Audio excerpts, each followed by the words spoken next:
What is going on, everybody? And in this video, we are giving you a state of the market and stock picks for July 14th, 2022. So if that sounds like something you are interested in, consider subscribing, as I do provide daily and weekly updates to get you prepared for the day and the week ahead in this fabulous market. But let's get straight into state of the market. So today was the day that we got core CPI coming in at 9.1. Yes, we blew it out of the water. Yay for us. But nonetheless, 9.1% on inflation. And so one thing that was actually quite funny is a lot of economists were expecting it to come down. Like every economist was expecting inflation to come down, and it did not. It came in way over. And something I think after getting the data today, there was a rotation in inflation, a lot of different things as far as maintenance. Car maintenance has gone up, even though used cars has gone down. So there's kind of a different rotation going on in inflation, which is pretty interesting to see. Now, again, something I've always stated is that after seeing this data, I think the next report will also show high inflation. I think Q3 will be the end. The currently quarter that we just entered, I think this quarter will be the quarter that inflation starts to die down to an extent. And now there's been a lot of analysis, and they talk, and this is why I always say you need to come up with your own thesis. You can't go off of what everybody's telling you. You kind of look for the red flags. Like I've stated, there's been a lot of different red flags with major growth companies coming out and laying off, your Teslas, Microsoft, Googles, and also understanding there's a lot of other different layoffs, right? Morgan Stanley, JP Morgan, they've been laying off. Banks have been laying off. I know a lot of value stocks have been laying off as well. And again, one thing to keep in mind here is that this past year, every industry aside from oil is pretty much had a haircut of 25% at least. And the only thing that has actually gained 25% is the oil industry over this past year.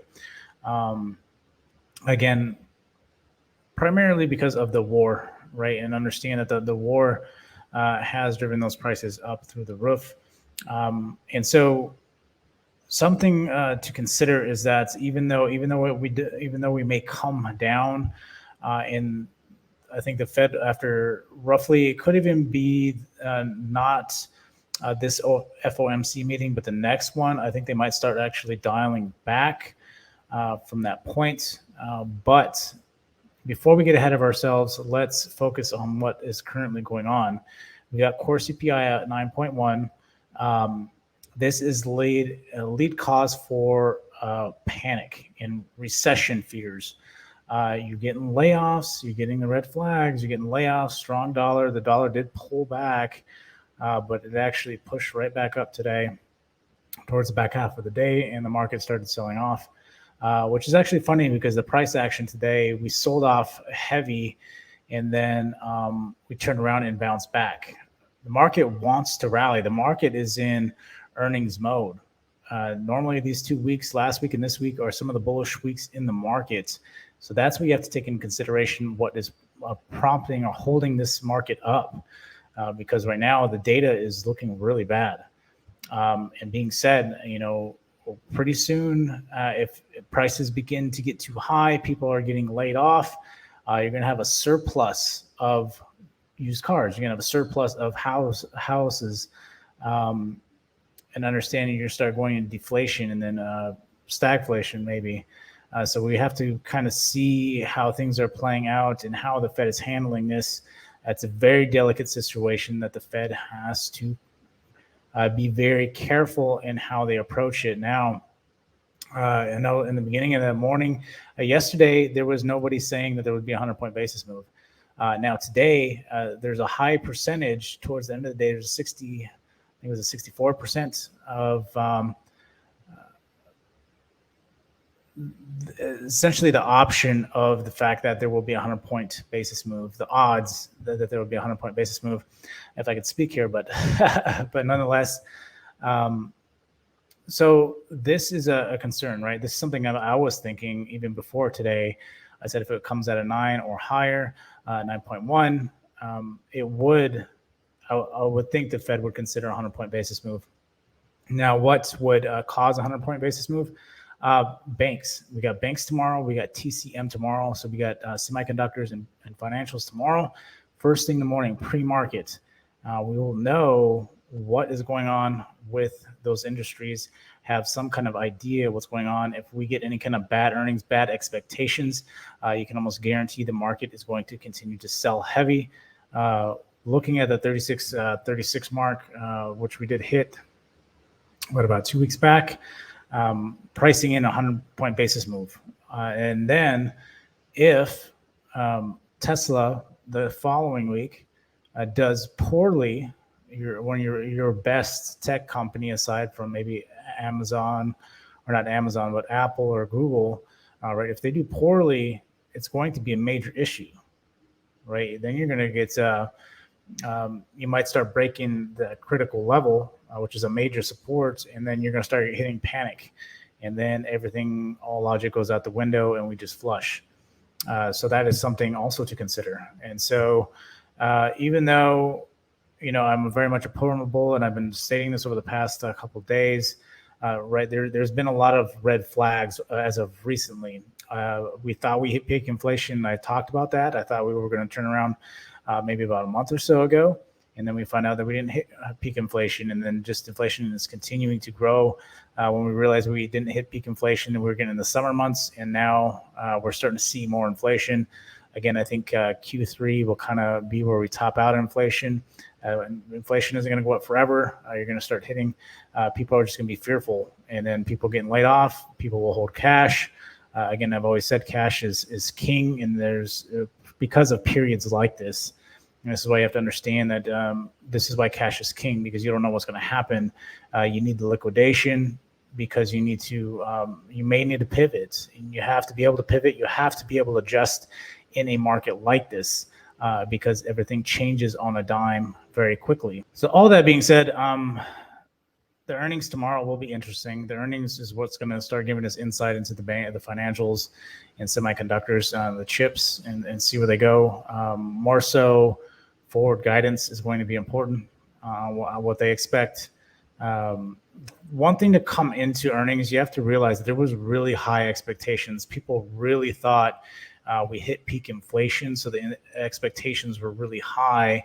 And so it's going to be interesting to see if we start hitting expectations. If we start missing expectations, primarily Tesla. Yes, I mentioned Tesla here because if they don't hit expectations, this could get nasty very fast. So even being said, I think you still have that bullish sentiment to the market because of the time of year. You have the earnings mode. So you kind of got, this is why I believe we're rallying. You have to also understand we are in options expiration week as well. That's why you have these red lines on here. If you see these dotted lines here, that's options expiration week. So you could get some roll off of that. I think things are just kind of setting up really bad towards the end of the week, that we're going to flush hard. And I think, again, I think we're going to at least revisit that 36. And then once we hit that, the market considers that as being priced in. Now, if we get any really, it's going to have to be something really bad. I think we're going to have like a Tesla miss, or the Fed coming in at exactly a 100-point basis move to actually break and flush through this dangerous support here, in my opinion. I don't think we're just going to come down here and then break a straight flush through this. Again, if there starts to be more talks of recession fears and stuff like that, it very well could. People could have enough and get scared and start pulling their money, and then that could just completely flush this down.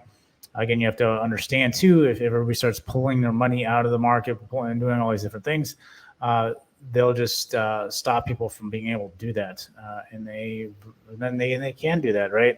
This is why I go back to this, the whole topic of cash is king, and understand that being on an exchange, being on a brokerage, right, or being on an account. Even credit can be right frozen. All these different things can be frozen given what's going on to protect the financial infrastructure from people panicking. They will stop you from withdrawing money. They don't care what happens to you. They don't care. What matters is that the financial infrastructure is intact and it doesn't get destroyed, like in years past, and history has proven that, right? And so, with all that being said, there's a lot going on, but nonetheless, really watching this level. This is a pretty big support here at the 37.81. So if we do break that again, I do think we could bounce here shortly at the 37.20, but I think ultimately we're going back down at 36.36. Again, there's still a lot of bullish kind of sentiment, so any kind of hope the market's just trying to push, but it is very short-lived. So really watching to see how we open tomorrow. But primarily what I'm looking at, we did get the FOMC. I didn't even really look at it, to be honest. In my opinion, it doesn't matter because we still have more data that's supposed to come out. That's going to be way more to what's going to change the price, not what they're planning on doing in the next meeting, because the next 2 weeks are going to be, or the next week and a half is going to be critical before that meeting in the data that we get within that week and a half. So in my opinion, that those that beige book really does not matter at all at this point. So with all that, we can take a quick look at Bitcoin. Again, Bitcoin's going to follow the market in general. When you are talking about fear, everything will move in tandem. So right now, again, just watching Bitcoin is consolidating just like the market until the market flips. Bitcoin's going to sit. But I do think that if we do have a heavy flush on recession fears, this is going to dip even down even further.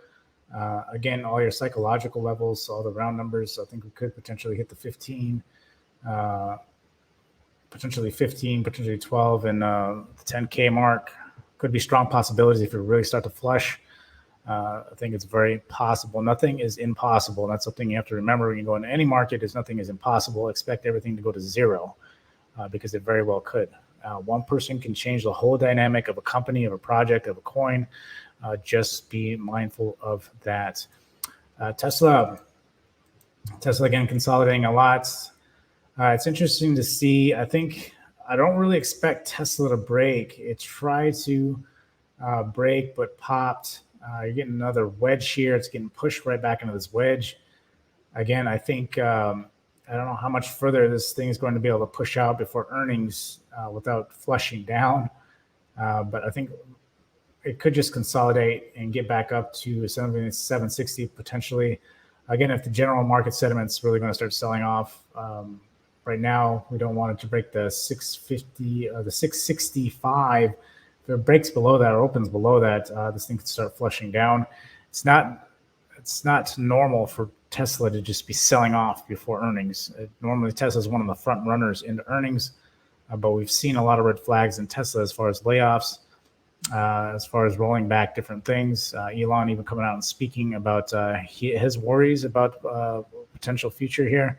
And so with all that being said, this thing could look pretty nasty on earnings. And if it does, it could potentially break to the downside. And again, if you break all the way down to 625, then you're starting to look at around 500. Yes, you'll hit some speed bumps along the way, but I think you're ultimately aiming for 500 roughly, or the 520 mark. And we'll see what happens there. Again, my picks today are going to just go over the basics, or some of the bigger players here. Value tomorrow. Big bull flag on BA, but again, to consider, market sentiment could change dramatically very quickly tomorrow, and this thing could really start to sell. As long as it doesn't come below the 142 mark, if it opens below that, you're going to drop back down to 132. Then you break that level, you can get a strong push down to 121. So there's a lot of downside that could come off this. A lot of upside, obviously, but I don't think we're at that point at this moment. So just be mindful of that. So watching that, I'm going to go ahead and mention NVIDIA here because of what's going on with TCM. If TCM is bad, you're going to get a sentiment play. And so your AMD, ASML, NVIDIA, all those are going to move in tandem with TCM, some more than others.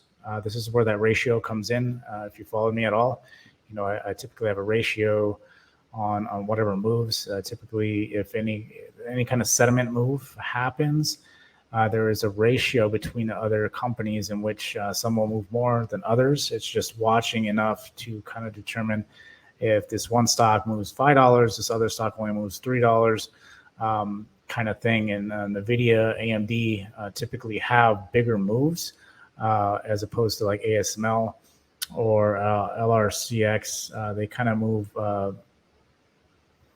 They move a little bit slower, probably about half of what NVIDIA and AMD move. So I do want to watch AMD. If it does break the 138 mark, I think this thing is really going to flush pretty hard. We still got a long ways before earnings for NVIDIA.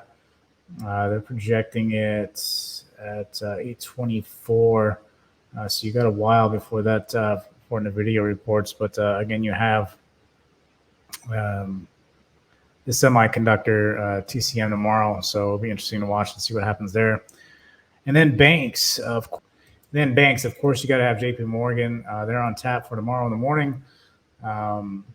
Interesting to see it's been holding this 110 mark, or 111 mark, I should say.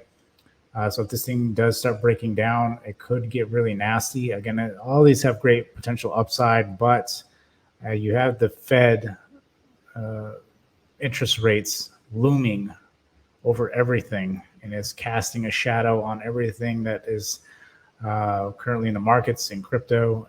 It doesn't matter over anything, even real estate. It's all being monetary policy, right? It's all the Fed and what they're currently doing with interest rates, and how much of a strangle, how hawkish they're going to get with this market.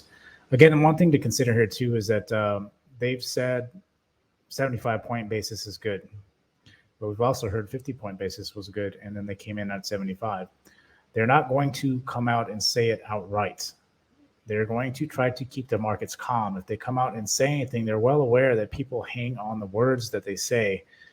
So they're not going to come out and panic the market. They're going to say things are fine, things are great, fine and dandy, look the other way, there's nothing wrong here. And then you're going to get the data like you did today, and then be like, yes, there is a major problem here.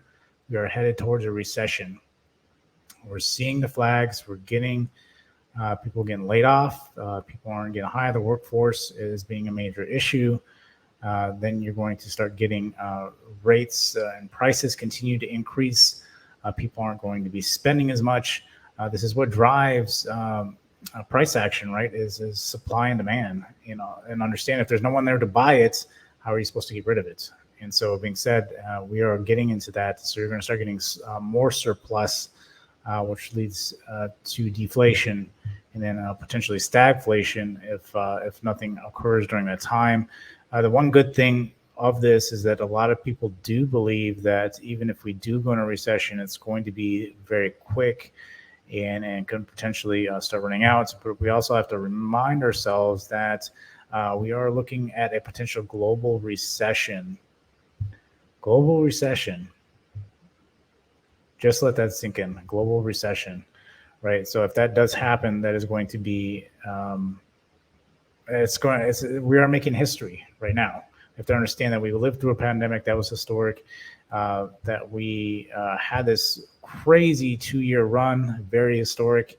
Now we're having another very historic year, leading us to a recession with the Fed trying to chase inflation with a tool that isn't really designed to capture inflation, but stunt growth is what it does. Because again, the true issue being here is that gas prices are out of control. Supply gets affected by gas, right? Everything that supports supply is based off of gas, right? It's the root cause here, not raising rates until people just stop working. And that's one way you can do it, but it's not really the way, right? Like the Fed doesn't have a tool to regulate oil, right? They only have a tool to regulate monetary policy, and decrease rates is what they do. And that's what they have, right? And, and why crypto was essentially developed as well. And understand that this is what crypto solves. But the problem is you have governments that want to keep the power. They're not going to give up the power. So you have this struggle, you have this battle back and forth until people will get fed up with what's currently going on. And the fact that they're cutting back jobs, and the Fed is okay with that because they're trying to save face and make sure that inflation is dealt with. I mean, that's their job, right? And by any means necessary, that is what their job is to do. And so if that means that you don't get a job, you don't get a job, because there is to support the masses, right? There's going to be sacrifices, and to make the sacrifice of half the population going unemployed, but the ultimate goal being is that prices come down. That way things don't get out of control is what we are looking at. And so it's a hot mess, and we're starting to see that it's an unraveling at a fast pace. But you have to also understand there's been a lot of policy in place from a lot of other recessions that we've been in, 2008 and many others, right? The Great Depression, stock market crash, all those other different things. Policy has been put in place. Not every recession is the same. And I think technology has put us in a spot that we can recover quickly. We saw that in the pandemic, right? And so everybody jumped to Zoom and stuff when the pandemic was going on. Yes, and it was adjustment, but we made out. We actually did very well, right, because of technology. And I think even with a recession, I think it's going to be the same case. And I think crypto, in fact, will actually come out on top because of everything that's going on. Maybe not so much the currency, but the technology, right? Currency is a whole different debate, right? Currency is something that the Fed is struggling with because they're not going to give you, they're not going to see currency is which it goes into the whole conversation with the dollar. I don't really want to get into that, but you have to understand that the technology in itself is very valuable. The NFT technology is extremely valuable right now. It's just JPEGs and whatever.